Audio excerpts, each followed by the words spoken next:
En fait, j'ai découvert que l'islam au 7e siècle parlait déjà de sélection naturelle.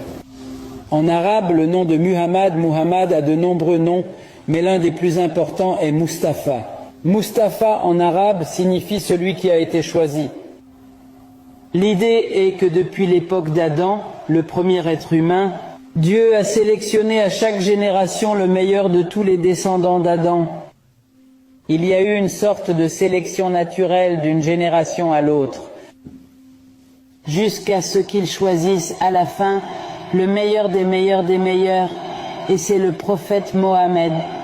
Et il l'a choisi pour lui donner sa parole, la parole exacte de Dieu, et il a bien sûr choisi pour être le prophète qui apportera à l'humanité la plus belle de toutes les révélations, c'est l'islam.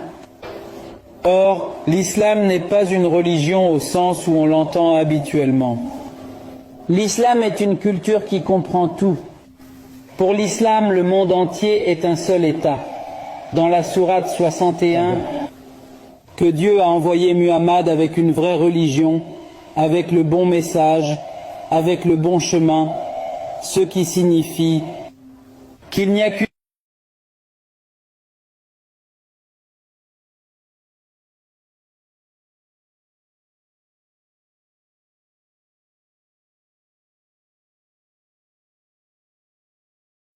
Juifs et chrétiens qui sont appelés les gens du livre, et ils ont falsifié leur livre.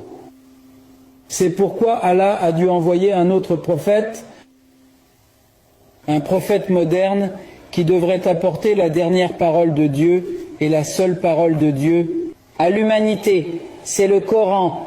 Rien ne peut lui être supérieur.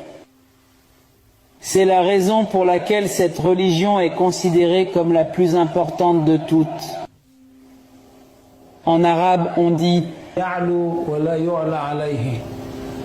l'islam est supérieur, rien ne peut être supérieur.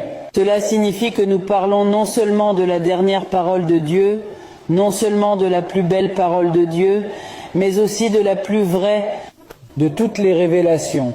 Que doit faire la communauté des croyants, les personnes qui ont eu la chance ont le cœur ouvert et d'avoir accepté l'appel du prophète Mahomet. Que doivent-ils faire? Ils ont une mission dans ce monde.